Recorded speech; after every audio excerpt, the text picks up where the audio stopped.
আজকে বিজেপির পিছনে পিছনে ছুটে বেড়াচ্ছে। একদিকে যখন মমতা ব্যানার্জি সামাজিক প্রকল্পের মধ্য দিয়ে প্রত্যেকটা গরিব মানুষের হাতে হাতে সুযোগ সুবিধা পৌঁছে দেওয়ার চেষ্টা করছেন, গ্রামে গ্রামে পথশ্রী রাস্তার মধ্যে দিয়ে প্রত্যেকটা মানুষের জন্য রাস্তা করছেন, প্রত্যেকটা মানুষের জন্য যখন পিএইচির মাধ্যমে পানীয় জল বাড়ি বাড়ি পৌঁছে দেওয়ার চেষ্টা করছেন, প্রত্যেকটা বাড়ির মহিলাদের হাতে যখন আজকে লক্ষ্মী ভান্ডারের মধ্যে দিয়ে টাকা পৌঁছে দেওয়ার চেষ্টা করছেন, অন্যদিকে বিজেপিরা পশ্চিমবঙ্গটাকে ধ্বংস করার চেষ্টা করছে। তারা চেষ্টা করছে যে পশ্চিমবঙ্গটাকে কিভাবে শেষ করে দেওয়া যায় আর ভারতবর্ষের ক্ষমতায় টিকে থাকা যায়।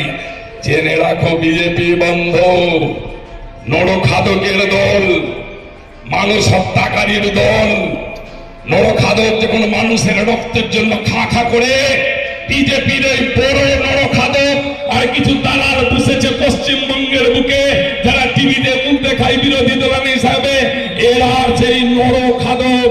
জেনে রাখো তৃণমূল কংগ্রেস কর্মীরা তোমাদের ওই দাঁত হাত পা ভেঙে চুরমার করে দিবে। আগামী দিনে নরখাদকের প্রত্যেকটা দাঁত ভেঙে দিব আমরা, এবং গরিব মানুষের সাথে লড়াই হবে মমতা ব্যানার্জির নেতৃত্বে। বিজেপি নেতাদের হাত পা ভেঙে দেওয়ার হুঁশিয়ারি জেলা তৃণমূল সভাপতি আব্দুর রহিম বক্সির।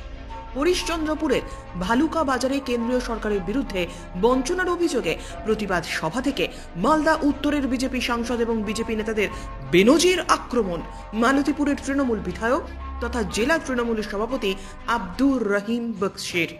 গ্রামে ঢুকতে না দেওয়ার হুঁশিয়ারি, জুতোর মালা পরানোর নিদান।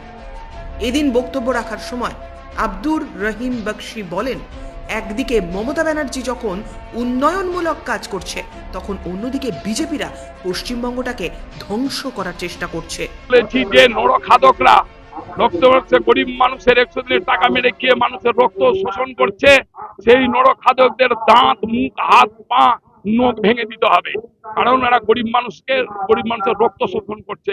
রক্ত পিপাসু নরখাদকের আমরা দাঁত ভেঙে চেয়েছি। ব্যারিকেড করার কথা বলেছে, তাও বলেছি যে যারা মানুষের কাজ করতে পারেনি, যে এমপি 5 বছর থাকার পরও 100 দিনের টাকা আনতে পারেনি, 2 কোটি চাকরির একটা চাকরি আনতে পারেনি, গরিব মানুষের যে প্রতিশ্রুতি দিল 15 লক্ষ করে টাকা করে, সেটা আনতে পারেনি, এমপির কোনো অধিকার নাই যে গ্রামে গ্রামে ঘুরে এসে আবার ভোট চাইবে। গ্রামের মানুষের কাছে 2 হাত ধরে আপিল করেছি তৃণমূল কংগ্রেসের পক্ষ থেকে, এই ধরনের এমপি থেকে ব্যারিকেড তৈরি করুন, গ্রামে ঢুকতে বারণ করুন এবং গ্রামে ঢুকতে দিবেন না। জুতার মালা পরান, সেটা বলা হয়েছে একটা জায়গায়। ব্যুরো রিপোর্ট, উত্তরের প্রহরী।